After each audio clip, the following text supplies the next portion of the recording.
गंगा को हम भारत से हटा लें तो भारत को भारत कहना मुश्किल हो जाए। सब बचा रहे, गंगा हट जाए, भारत को भारत कहना मुश्किल हो जाए।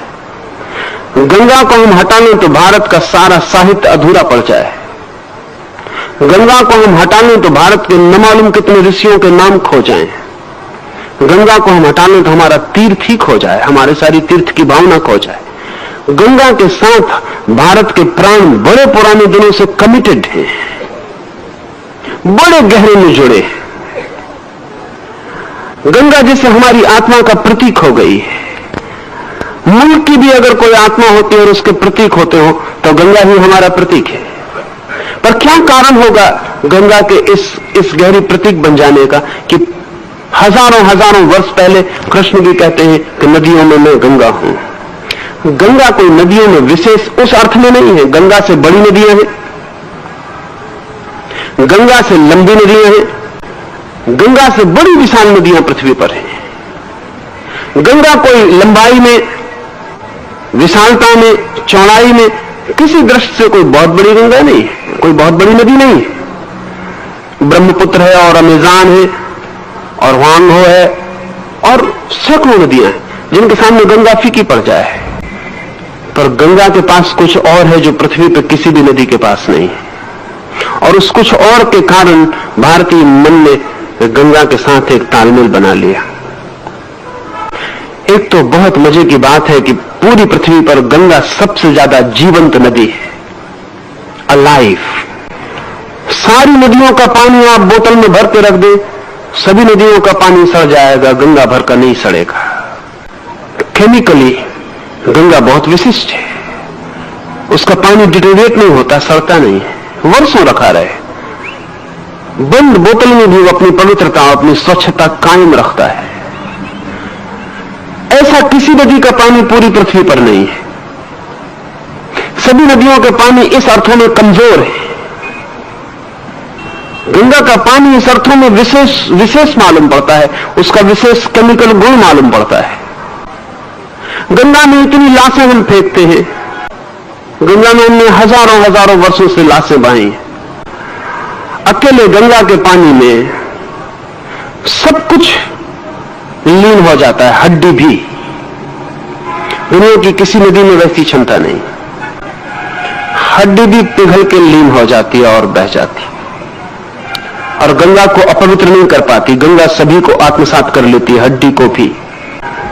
कोई भी दूसरे पानी में लाश को हम डालेंगे, पानी सड़ेगा।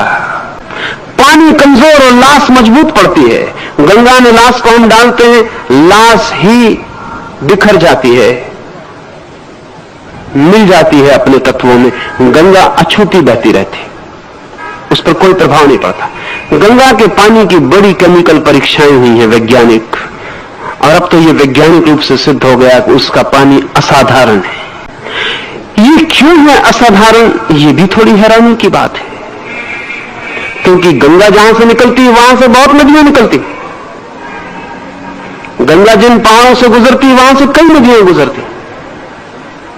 तो गंगा में जो खनिज और जो तत्व मिलते हैं वो और नदियों में भी मिलते हैं।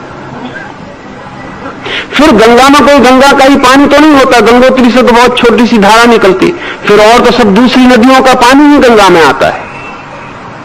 विराट धारा तो दूसरी नदियों की पानी की ही होती है। लेकिन ये बड़े मजे की बात है कि जो नदी गंगा में नहीं मिली उस वक्त उसके पानी का गुणधर्म और होता है, और गंगा में मिल जाने के बाद उसी पानी का गुणधर्म और हो जाता है। क्या होगा कारण? केमिकली तो कुछ पता नहीं चल पाता, वैज्ञानिक रूप से इतना तो पता चलता है कि विशेषता है और उसके पानी में खनिज और केमिकल्स का भेद है। विज्ञान इतना ही कह भी सकता है।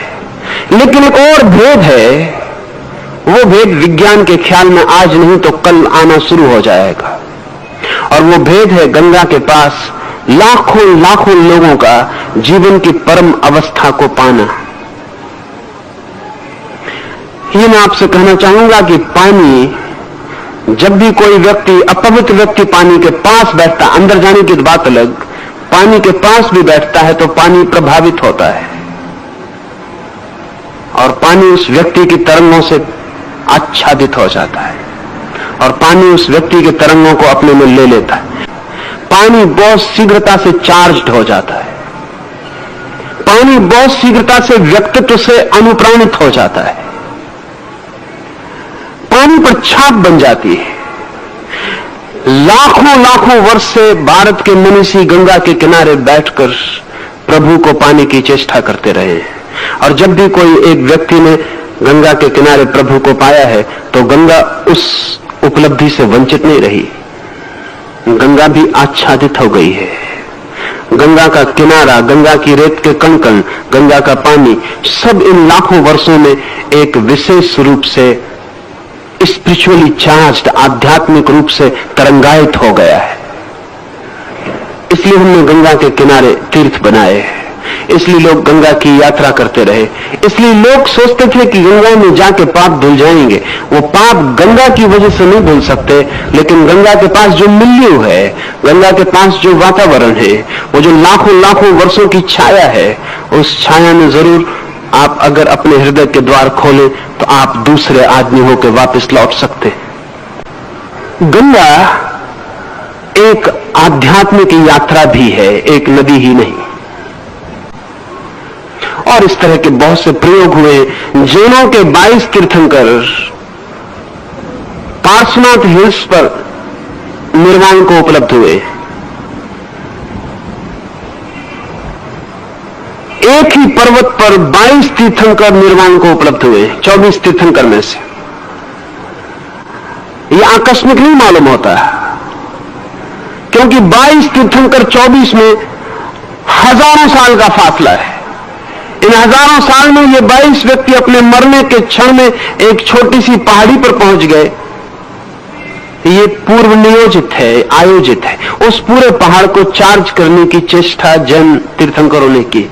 वो पूरा पहाड़, जब एक तीर्थंकर अपने शरीर को छोड़ता है तो ये घटना उस घटना से बड़ी है जब एक अणु का विस्फोट होता है, लेकिन वो हमें पता चल गई। अभी दूसरी घटना हमें पता नहीं चली। वैज्ञानिक अब कहते हैं कि एक अणु के विस्फोट से इतनी ऊर्जा पैदा होती है कि सारी पृथ्वी आग से भर जाए। हिरोशिमा में जो अणु का विस्फोट हुआ उसमें 1,20,000 आदमी 5 सेकंड में राख हो गए। अणु आंख से दिखाई नहीं पड़ता, इतनी छोटी चीज है। और अणु के विस्फोट का मतलब क्या है? अणु के विस्फोट का मतलब है कि अणु 3 इलेक्ट्रॉन, पॉजिट्रॉन और न्यूट्रॉन से मिलकर बनता है। उन तीनों को अलग कर दिया जाए तो जिस शक्ति के द्वारा वे तीनों जुड़े थे वो शक्ति रिलीज हो जाती, मुक्त हो जाती। वही शक्ति 1,20,000 आदमियों को 5 सेकंड में राख कर देती। एक छोटा सा अणु जो आंख से दिखाई नहीं पड़ता, अगर हम अणु को समझना चाहें तो अगर 1,00,000 अणुओं को एक के ऊपर एक रखें तो आपके बाल की मोटाई के बराबर होंगे। एक इतना छोटा सा अणु 1,20,000 आदमियों को राख कर देता है विस्फोट से। और जब एक तीर्थंकर की आत्मा उसके शरीर से छूटती है तो जो शक्ति आत्मा को, शरीर को बांधे हुए थी, वो रिलीज होती है पहली दफा। करोड़ों करोड़ों वर्ष में यह आदमी शरीर से बंधा रहा है, अब इसकी आत्मा सदा के लिए शरीर को छोड़ रही है। शरीर और इसको बांधने वाली जो शक्ति थी वो छूटेगी, वही शक्ति इस पहाड़ पर बिखर जाएगी। 22 तीर्थंकर जाकर उस पहाड़ को इलेक्ट्रिफाइड कर दिए, वो पहाड़ मैग्नेटिक हो गया। फिर इसके बाद लाखों वर्षों तक लोग उस पहाड़ की तीर्थ यात्रा करते रहे इस आशा में कि वो मैग्नेटिज्म, वो चुंबक उनके प्राणों को भी छू ले और स्पर्श कर ले। जैसा जैनों ने प्रयोग किया है पार्श्वनाथ हिल्स पर, ठीक वैसा ही प्रयोग हिंदुओं ने गंगा के किनारे किया है।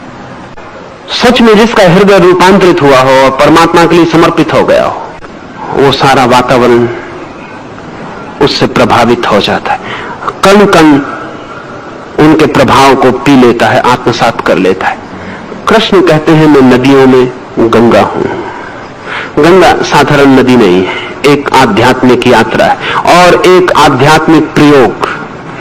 लाखों वर्षों तक लाखों लोगों का उसके निकट मुक्ति को पाना, परमात्मा के दर्शन को उपलब्ध होना, आत्म साक्षात्कार को पाना, लाखों लोगों का उसके किनारे आकर अंतिम घटना को उपलब्ध होना।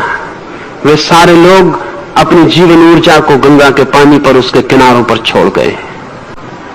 इसलिए कृष्ण कहते हैं कि मैं नदियों में गंगा हूं। और हे अर्जुन, सृष्टियों का आदि अंत और मध्य मैं ही हूं।